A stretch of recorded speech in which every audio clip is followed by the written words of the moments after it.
This is Cast of Wonders, a young adult fiction podcast featuring stories of the fantastic. Welcome! Episode 463.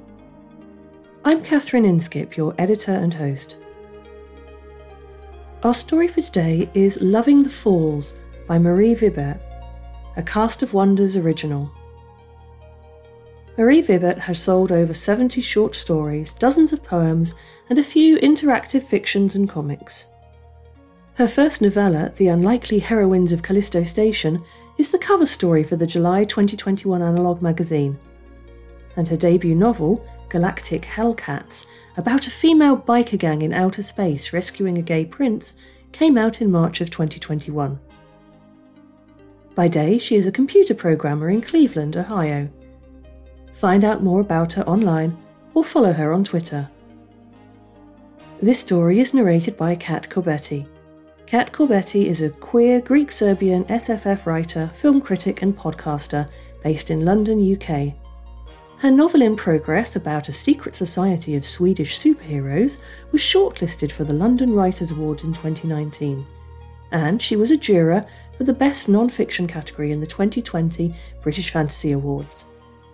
She organises Spectrum, the largest critique group for SFF writers in the UK, and is one of the podcast editors at Strange Horizons magazine.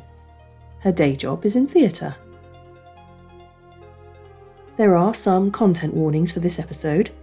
It covers themes of suicidal ideation, death and divorce. And now, we've a tale to tell.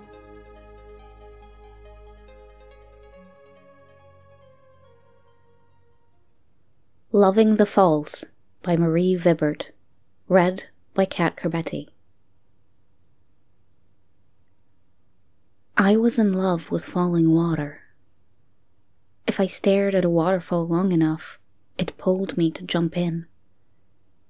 I could read the signs about sharp rocks and imagine the looks of disapproval that warned me against it, but I was always going to give in someday.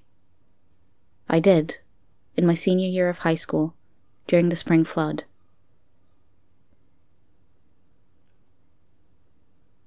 The vitality of the river was over the top, the surface all surge and deft scoops.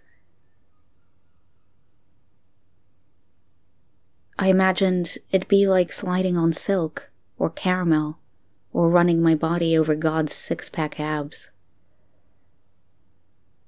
It wasn't. The impact hurt. Rock cracked my butt like the water wasn't there.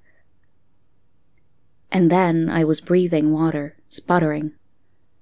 I panicked and flailed, realizing I'd made a terrible mistake. My love was unrequited, leaving me nothing but a slush of pebbles and twigs and the slick as snot bottom. No glorious view of the edge, no anticipation, no acceptance.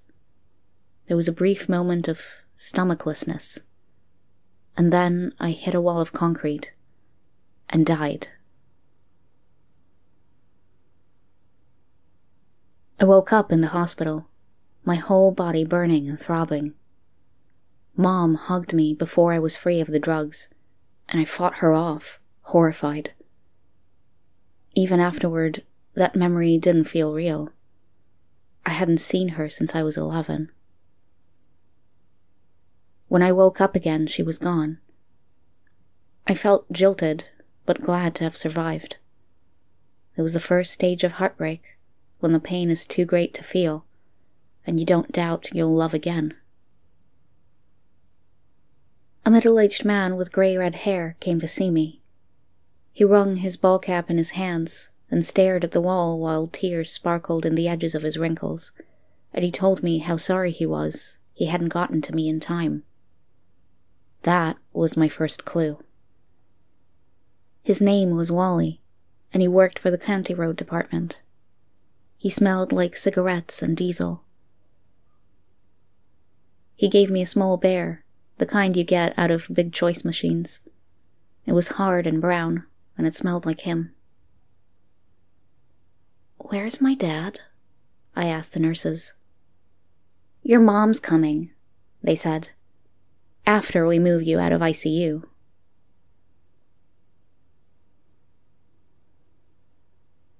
When I was 10, my mother had a stroke, a bad one. As a kid, I imagined a rock got lodged in the base of her brain. It didn't kill her for more than a few minutes, but when she came back from the hospital, she was never the same. It was a procedure to bring her back, or it was all in our heads. But to me, a kid with a kid's certainty, my mom was gone. In my new hospital room, with windows and a watercolor on the wall, a doctor came and showed me pictures, pretty animations of spongy goo spiking out into neurons and networks. They'd rebuilt parts of my brain, copying what was missing from simulations that guessed what ought to be there. Like photoshopping another girl's photo, where pixels of mine were lost in trauma's noise, only not that simple. The computers train a long time to learn that a squiggle goes here or there, and the machines that microprint the material are so tiny you can't even feel them pierce your skin. It has a name, the thing they did to my mom. No one uses it. It doesn't always work. There are missing pixels in the picture. That's why the dead are easy to spot. There are endocrine malfunctions they share, a certain jaundiced look, like a photocopy, dimmed at the edges. Some people believe it misses more than the occasional memory. It lacks soul. I grew up with a mother who didn't have a soul. She lived with us for a year after the procedure, but I don't remember much of it. I remember her absent, afterward, a picture on the mantel, little black scarf on top and everything. Dad never spoke ill of her, but it bugged me, knowing that my mother was walking around, yet we acted like she'd died. Mom walked into my room, older than her picture, but instantly recognizable from her smirk, and her hair still swept upward like a candle flame, still dyed orange. A fluttering pause, like a bird alighting. She was checking if my eyes met hers, if I recognized her.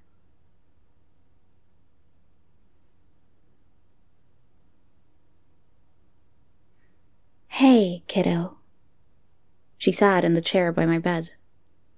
She smelled like dried roses and cosmetics, a solid inch of makeup masking her jaundiced face. I felt angry and repulsed, but dully, under layers of numb. I was grateful not to be bored. She had a fat manila envelope. "Your dad sent this." The impossibilities were stacking up. Mom talking to Dad? She held the envelope to me and it felt rude not to take it.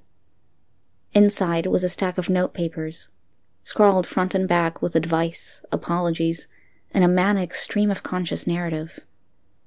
Dad's handwriting was never good, all sharp and slanted, so I didn't understand most of it. "I love you" was on a number of them, and was there anything I could have done?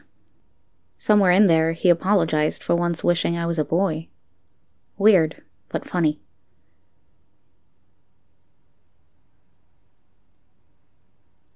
Mom tried not to watch me reading. "You've got cards?" They were on the bedside table, from kids at school I didn't know well. We'd graduate in a month, and I might never have talked to them. Someone had sent me a yearbook. They hadn't done a special spread for me, like they had when David Keene hanged himself. Not even a little black ribbon painted around my picture. I knew I wasn't allowed to be disappointed by that. Mom was waiting for me to talk. What were we supposed to talk about? The last time I knew her, my deepest interests had breakfast cereal tie-ins. She had come, though. "What is all this?" I fanned out Dad's notes on my knees. "Was I too—" another note said, and then something indecipherable, scribbled out. Mom looked delighted I'd asked. "He was a mess. Used up every scrap of paper in the house. He asked me to pick the best ones to give you, but please. She threw her hand up. I am done making decisions for him. Had she made decisions for him? There was so much I didn't know about her, about them. I'm dead now, like you. Mom bared her teeth, a hiss like when you see a child scrape their knee and don't actually feel bad for them. I always hated that. If anything, they should say undead. It would give the goths something to look forward to, eh? All the teen suey... She caught herself. Smiled too big, exposing grey gums, jaundiced teeth. Most people won't notice. You look great. I didn't kill myself. That was my first time saying it. It already felt like something I'd said too many times without being listened to. Thank goodness that trucker saw you jump. Mom reached out like she wanted to take my hand, but thought better of it. I know we haven't been close. Your father would be here if he hadn't used up all his understanding on her? Did he pay for the procedure? Why? Why bring me back? He couldn't live with a dead wife. She looked past me. You still blame me for leaving. I don't blame you for leaving. This also felt like something I'd said 1,000 times, but I never had. No one had ever asked if I blamed her. Where's Dad? Your father's a coward. Mom stood up. This can be a new beginning. Whatever drove you to jump. I wasn't committing suicide. I thought I could body surf it. Mom stopped. She really looked at me. Jesus, Nikki, why would you think that? I didn't have an answer. She apologized and tried to kiss me on the cheek, but I pulled away. We'll talk. She moved to the door. When you're ready. She left me a business card, soft plum colors and living is worth it in curly letters. I tossed it and Dad's notes in the trash.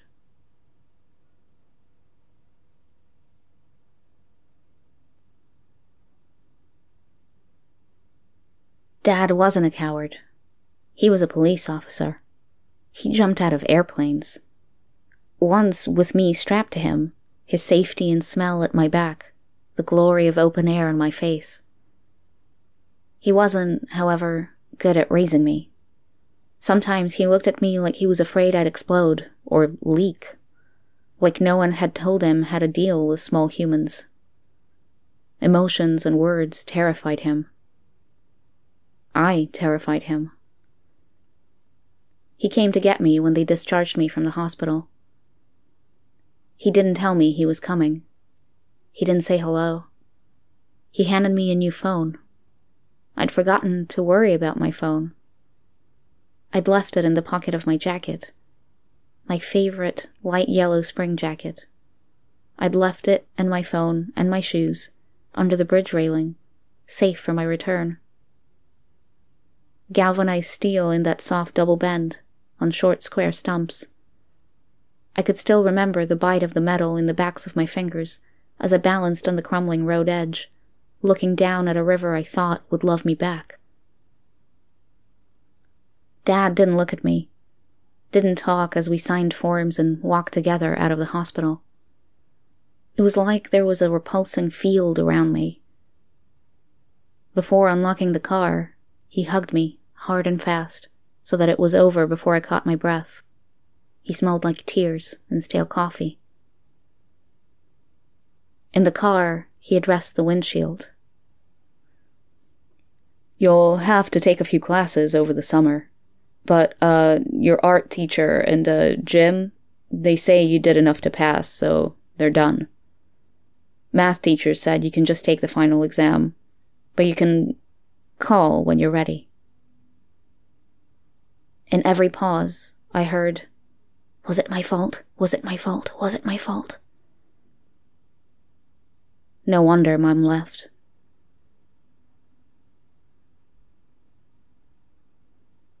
As soon as I could, I snuck back to the falls. The water was lower now. Ordinary. Dry scalps of rocks. I still loved the braided shapes of the river, but painfully. I crawled along the bridge railing, but my jacket wasn't there, nor in the bushes downwind.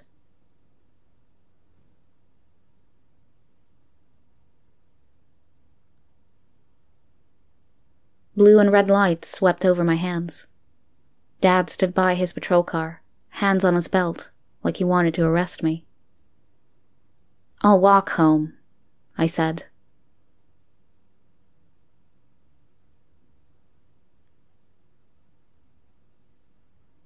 I beat him home. Maybe he'd had to check in at the station. I stared at myself in the mirror. Stare long enough at yourself and you become something else. All surface. My skin was tight, pale, especially around the eyes, like my eyeballs might pop out any minute from the pressure of my shrinking skin. Had I always looked like that? My body wasn't quite my own anymore. Dad came in the back door, dropped his keys in the little dish by the sink, took off his boots and belt. I heard him splash water on his face. I heard him come up the stairs and pause. Take another step and pause. He'd done this to me. I was a copy. I died legally. The death paperwork signed, credit non-transferable. Dad had had to reopen my bank account, re-gift me my own things. The laws were arbitrary and uneven. I could still finish school, but had a new Social Security card coming. He knocked. "Nikki?"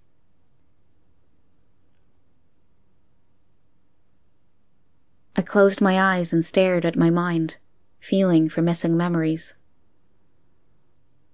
I didn't remember being rescued, being operated on. There was no brain to perceive the pain then.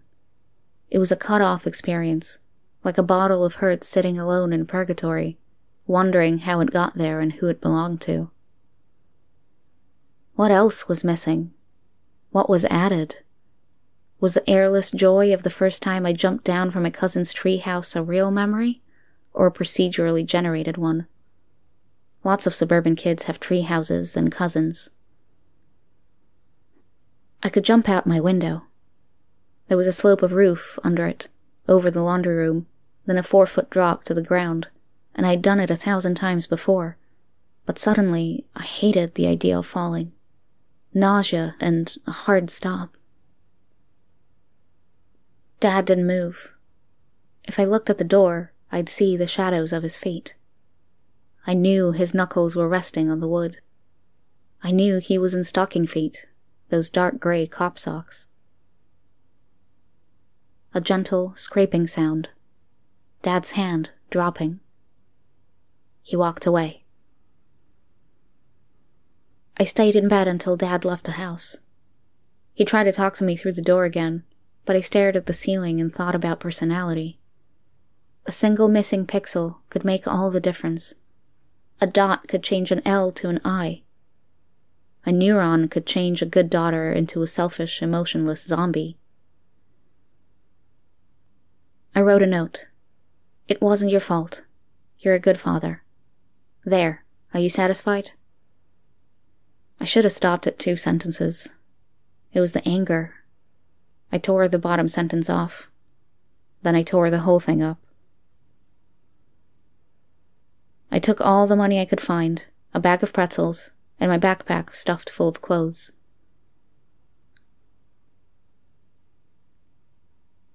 Mom used to hitchhike. Dad told me about it, how he'd met this weird, wild woman walking along the turnpike and had given her a ride in the patrol car. She'd been going to a rave. He had hung around to take her home, calling it in as a potential drug bust. I wondered what the kids at the party made of this square, young cop. Times have changed. No one stopped for my thumb. One guy stuck his thumb out the window back at me. Halfway to the next town, I rested my blisters and called Mom. Mom's apartment was cluttered. She moved a pile of clothes off a chair for me to sit. "Check this out." She took a framed picture off the wall and offered it to me like I was supposed to eat it. It was a photo of Mom getting dragged by police, nicely placed between cones of tear gas. "Right to death rally," she said. I didn't know anything about that stuff. Cool. I set the picture on top of a stack of others. "I have a lot of friends in the movement." She looked for a place to sit opposite me and had to move a comforter, a bag full of yarn, and a cat. The cat complained, but settled down where put and continued to sleep. "Scala leads a youth group. A lot of teen suit-wearing..." She rolled her eyes at herself and spit the word out. "Suicides. You do know most of the kids in your situation tried to kill themselves. Maybe you don't want to talk to them." She clasped her hands, leaned forward. "But you can talk to me." It was weird how this stranger I called Mom was suddenly forcing intimacy when Dad could hardly look at me. What could I say? That I was so convinced I understood water, like it was waiting to carry me? Now water was my ex-boyfriend. I felt betrayed, but he hadn't betrayed me. He was true to himself. "Your movement, is that about the slain?" I'd read something about that. Murder victims revived by law enforcement. These women whose lives were still over, who maybe didn't want to testify, or didn't remember, or want to remember. They hadn't had any choice. Like me. "I want to talk about you," Mom said. Dad was between us. We'd both run away. I could see all the brittle places he left in her, because they were inside me too. "I want to go somewhere where people don't know." Mom looked relieved, and the emotion sank into me from her. "I know just how you feel." Mom arranged it, but Dad paid for the apartment. Maybe Mom helped, but she didn't let on if she did. The neighborhood was cheap. Boarded-up shops with apartments over them that were half empty. There was no local law against renting to the dead. At first, people treated me nice. I looked like I was recovering from an accident. I got a job right away, bussing tables. Not enough to live on, or even pay Dad half rent, but I assumed it was temporary. I'd move up to waitress. Then a month passed, and another, and I guess I had the look. The restaurant asked me to only work after close. People in the street stared, or tried not to stare, and that was worse. A few old friends tried to visit and hang out, but they were going away to colleges. They told me I should move somewhere cooler. They asked if dead groupies were hounding me, and if any of them were cute. Dad mailed me a $20 check, with a scrap of notepaper that said, "Good luck, my big girl. I love you." Then next month the note read, "Proud of you. I love you." I could see him, asking. It was in the space between the E of love and Y of you. Was it my fault? Why did you do it? I wrote Dad that I jumped because I loved waterfalls in spring. That it was like his jumps from airplanes. It was an affirmation of bravery. It was a trust fall. The only mistake was in what I chose to trust. He never replied to that. The next check said, "Cat died, ha ha, love you." I lost the busing job. Job interviews got shorter as I tried less to get past their flinches. I was flinching too. I didn't really want to work. Knowing I died made me want to taste the air. It made me feel guilty I wasn't relishing every gray sky and blast of bus exhaust. When I was 10, partially in rebellion as a cop's kid, I shoplifted a new dress for my Barbie doll. I remember sitting in the car, running my fingers over the clear plastic, feeling the ruffles of the doll dress that had been so beautiful in the store, and realizing that I didn't want it, that it made me feel dirty. Cheating death was like that, only I hadn't even chosen to do it. Mom pushed through the door before I'd finished undoing the chain lock. She got it herself with a practice flick. "Do you have any idea how much this place is costing your father?" And thank you for pointing it out, I thought, and gestured at my miserable room. Dusty window, hot plate, and boxes of food on an old television stand. One bare mattress, 2 plastic chairs, on tray. Knowing you ought to feel grateful doesn't help you actually feel grateful. "He's struggling." Mom held her beaded purse like a podium edge. "Jilly Peterson tells me his gas and water are off. Do you want him to live like that? What about when winter comes? Have you thought about that?" Kids hang out near the nightclubs wearing makeup to look dead. Stacks of failed foundations crowded the sagging cardboard box I used as a bureau. I sorted through them. Think I could do that? I can't make myself look live, but I could make myself look fake. Could your group get me a performance art grant for that? "You were on the honor roll." Mom said this like it meant something. "We could talk to your school. They might still let you graduate. Stop being selfish." Suicide was selfish. I hadn't done that.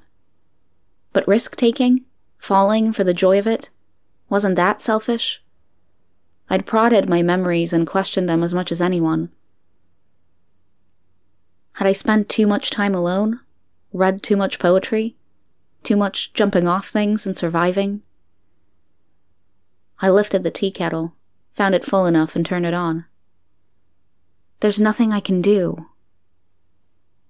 "There's a hostel for dead young adults in Buffalo, with a work and study program. It's not associated with my organization. No ties to me, no one who knows you. I'll pay for your trip. Would you consider, for your father's sake, going to it?" I turned before I could stop myself. I could see her hope, could feel something that might have been my own. Buffalo was near Niagara Falls. I'd been there when I was little, when the divorce was a fresh memory, and Dad took me to the zoo and the park and the beach, as though activity could turn one parent into 2. I remembered the thickness of the water, the unending torrent of it. I hugged my mother and thanked her, though she smelled of dust and roses.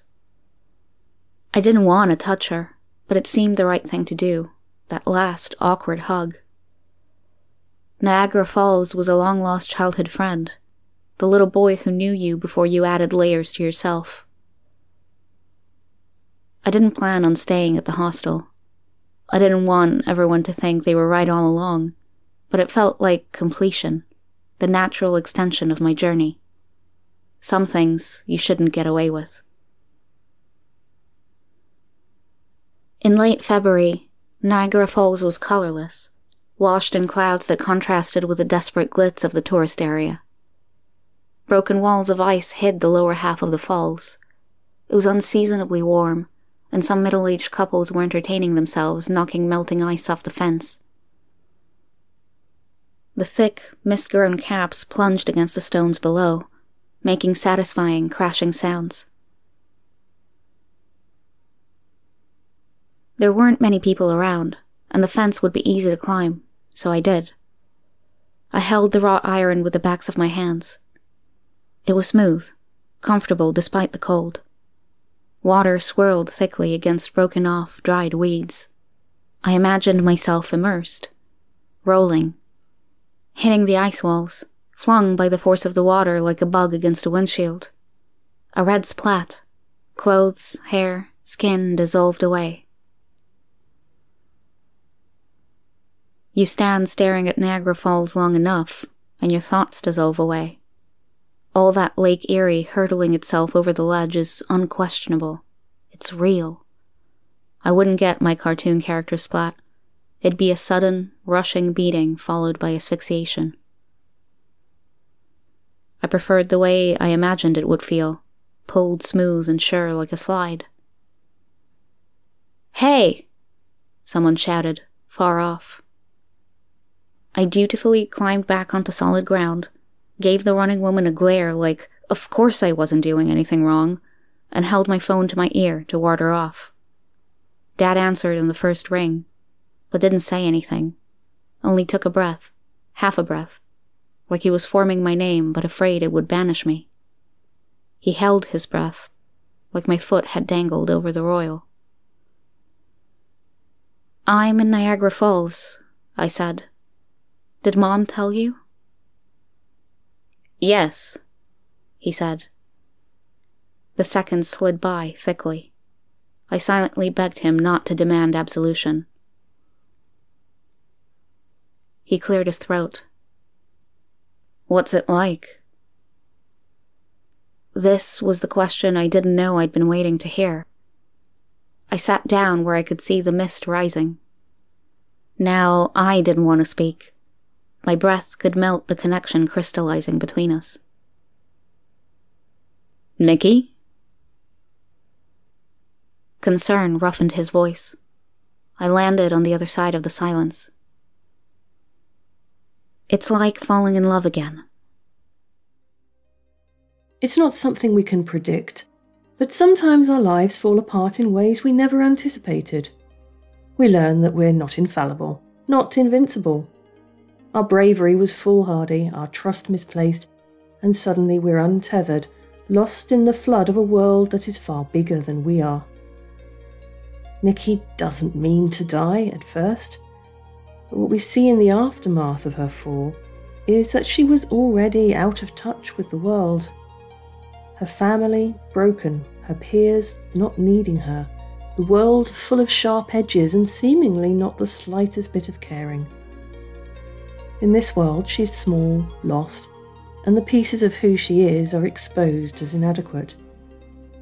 She's dead. She's worthless, and how can she find meaning there? This story exposes the despair that finds too many of us at times. Hardly surprising, adulthood can be hard and frightening and lonely.